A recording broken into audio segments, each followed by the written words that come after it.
Hello guys, good morning. তো আজকে দেখো নিয়ে আসলাম মেয়ের বার্থডে ব্লগ। তো তোমরা দেখতে থাকো, আশা করি ভালো লাগবে। তো সকালে মাছ নেওয়া থেকে শুরু হলো। দেখো এই যে মাছ নেওয়া হয়েছে, একটা গোটা মাছ নেওয়া হয়েছে। তো একটা মাথাটা আস্ত রাখা হয়েছে, যেহেতু মেয়েকে দেবো রান্না করে। তো এই যে মাছ নেওয়া হলো। তারপর দেখো সারাদিন আর প্রচণ্ড খাটনি ছিল, ওই জন্য আজকে সারাদিন কিছু শ্যুট করতে পারিনি। তো বিকালবেলা দুজন মিলে বেরিয়ে গেলাম, যাবো একটু বাদু বাজার। তো কিছু কাজ আছে, কিছু কেনাকাটা করব মেয়ের যেহেতু বার্থডে। তো আর আমার সকালবেলা একটা খুব বাজে একটা ঘটনা ঘটে গেছে, যেটা হলো কি আমার শাখাটা বেড়ে গেছে। তো একটু শাখাও করব। তো দেখো আমরা এই যে হেঁটে হেঁটে রাস্তায় গেলাম, মেন রাস্তায় গিয়ে টোটো ধরে নিলাম, টোটোতে করেই যাব। তো এই যে যাচ্ছি আমরা।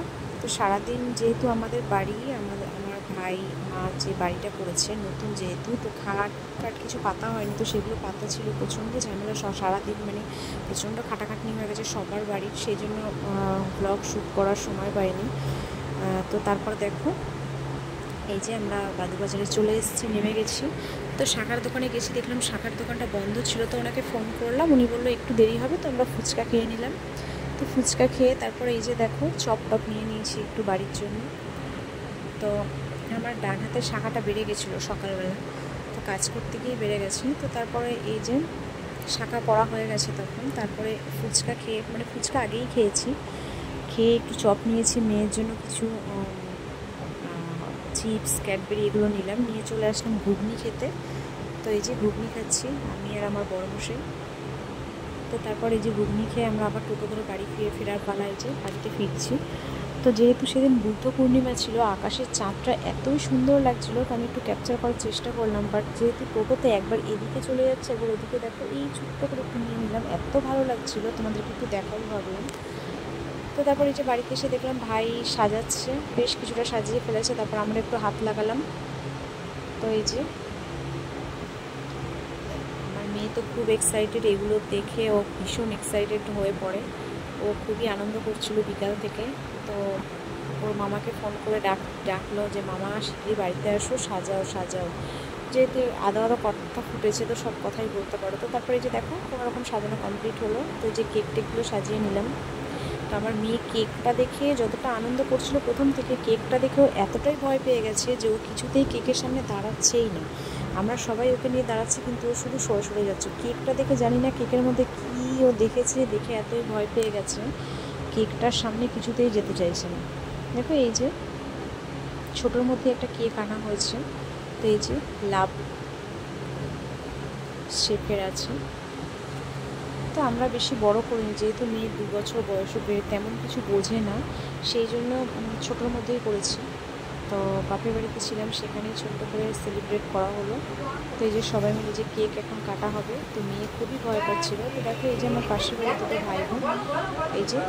তো তারপরে কিছু বাচ্চাকে বলা হয়েছিল, তো রাত্রেবেলায় আর যেহেতু পূর্ণিমা লেগেছিল, তো সবার মায়েরা না আসতে দিয়েছিলেন।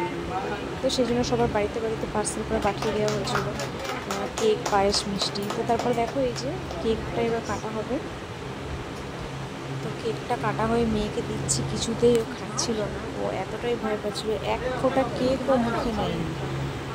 তো তারপরে এই যে ওর মামা কাটছে, ওকে দেওয়ার চেষ্টা করছে, খাওয়ানোর চেষ্টা করছে, কিছুতেই ও একটুও কেক মুখে নিল না। মানে আমার এতটা খারাপ লাগছিল, যার জন্য এত আয়োজন, সেই কিছুই খেলো না। ওর জন্য কত রকম রান্না বান্না করেছে, ও কিছুই খায়নি ভালো। তারপর এই যে ও খেলো না, তো কী করবে, ওর দিদা ওকে নিয়ে বাইরে চলে যাবে এবার। তো আমি কেকটা এবার কাটবো, পিস করে কেটে সবাইকে দিয়ে দেবো। যেহেতু বেশ রাত হয়েছে, ভালোই 9টা বেজে গেছে, মেয়েকে খাবারগুলো দিয়ে দিতে হবে।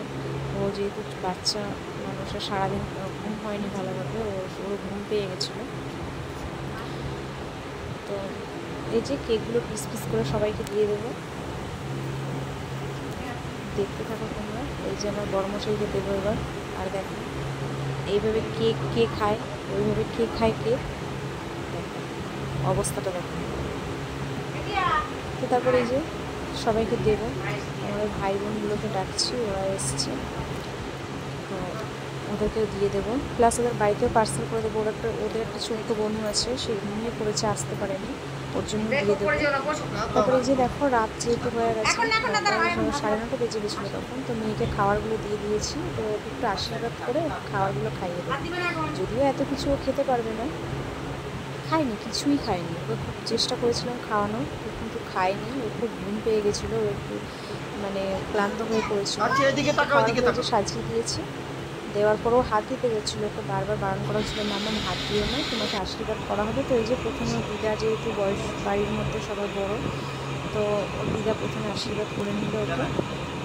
এই যে দিদাকে আশীর্বাদ করছে, কিছু বুঝতে পারছি না যে কী হচ্ছে। বেলুন টেলুন সব সাজানো হলো, যেটা এটাতেই ও আনন্দ পেয়েছে। তারপরে যে খাওয়া দাওয়ার ব্যাপার, কেক কাটার ব্যাপার, ওখানে কিছুতেই কোনো সেগুলো ঠিক ভালোভাবে ও মজা করতে পারেনি, যেহেতু ছোটো মানুষ তো বোঝে না তেমন কিছু। তো তারপরে এই যে দিদা একটু আশীর্বাদ করে একটু পায়েস খাইয়ে দিয়ে জল খাইয়ে দিল।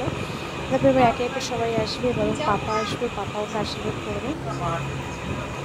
এই যে পাপা ওকে আশীর্বাদ করবে, পাপা আশীর্বাদ করছে। তখন মেয়ের নামে পুজো দিতে গিয়েছিলাম দুপুরবেলা, তো সেটাও ক্যাপচার করতে পারিনি, এতটাই ব্যস্ততার মধ্যে সব কিছু হয়েছে আজকে সারাটা দিন। তো এই যে মামা ওকে আশীর্বাদ করছে, তো মামা বুঝতেই পারছিল না যে কী খাওয়াবে, বললাম যে একটু পায়েস দে, খেতে চাইছিল না, তবুও জোর জবরদস্তি করে সবাই খাওয়ানো করছিল। তারপর অনেক জোরাজুরি করে যে তারপরে যে মামার পরে এবার আমি একটু আশীর্বাদ করি। আমি সবসময় ওকে আশীর্বাদ করি, একটা ভালো মনের মানুষ হোক, বড় হোক, এটাই চাই, অনেক নাম করি, এটাই চাই। তো এই যে মামা কিছু টাকা দিল ওকে। টাটা, বাই বাই, সবাইকে এই জন্য